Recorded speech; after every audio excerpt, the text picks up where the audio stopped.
de la cécité, qu'est-ce que l'optogénétique?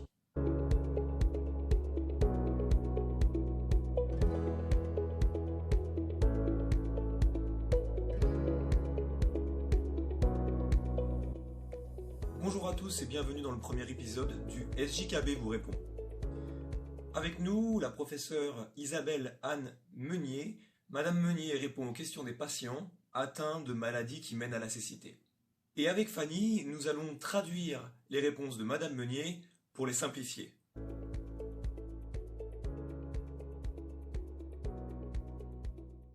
Oui, bonjour Sébastien, bonjour tout le monde. Place à la première question. Qu'est-ce que l'optogénétique ?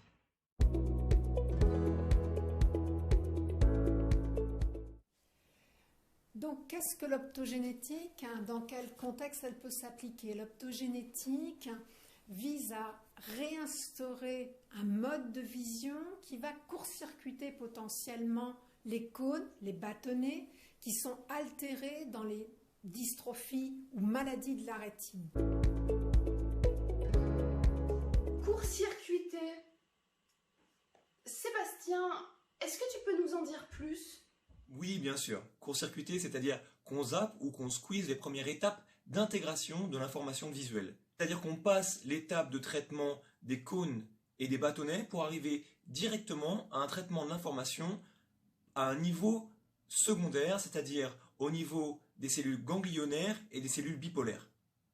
Les bâtonnets sont des cellules réceptrices qui se situent à la périphérie de la rétine. Elles donnent le champ visuel périphérique et elles permettent de capter les informations visuelles de mouvement par exemple et elles nous permettent d'avoir un champ visuel périphérique. Alors que les cônes, eux, sont des cellules réceptrices situées dans la fovea, c'est-à-dire dans la partie centrale de la rétine. Et ces cellules réceptrices nous permettent de voir les couleurs, de distinguer les visages, de reconnaître les visages et de voir les détails, de lire par exemple.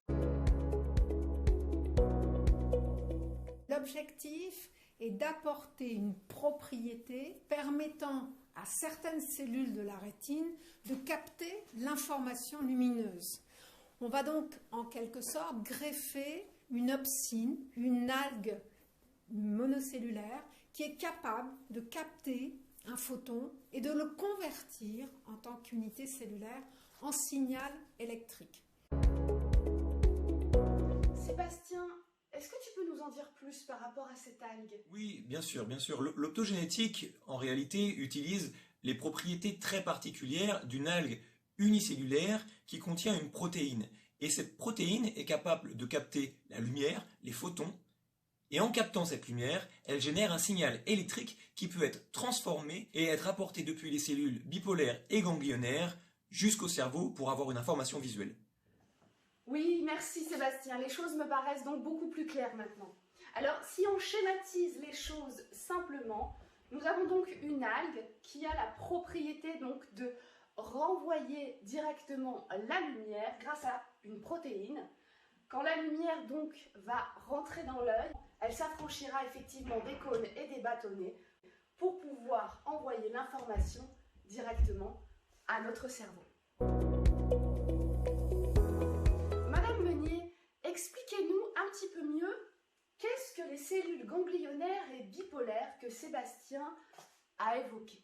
Cela suppose également que l'on court-circuite des niveaux d'intégration du signal visuel, puisque classiquement, le photorécepteur capte, donne l'information à la cellule bipolaire, qui elle-même donne l'information ensuite à la cellule ganglionnaire.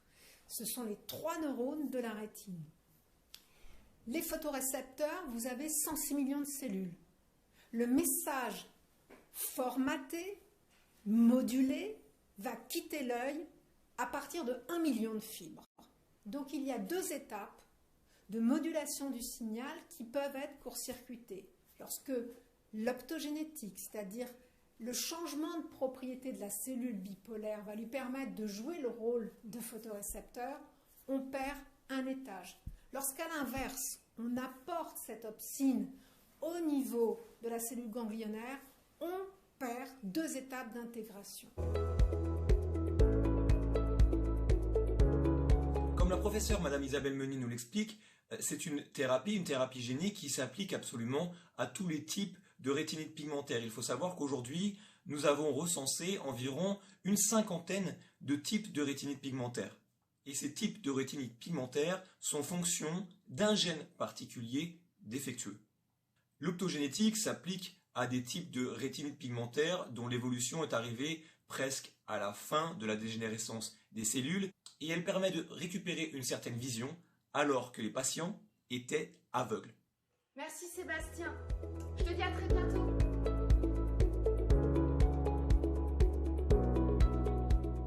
Waouh, c'est extraordinaire. Les propriétés de cette algue font réellement des miracles. Merci Madame Meunier de nous avoir fait l'honneur de répondre aux questions des patients dans le SJKB vous répond. Je vous invite à cliquer sur les liens à la fin de cette vidéo pour que vous puissiez voir par vous-même un patient qui a donc reçu l'optogénétique. Je vous dis donc à très bientôt dans un nouvel épisode.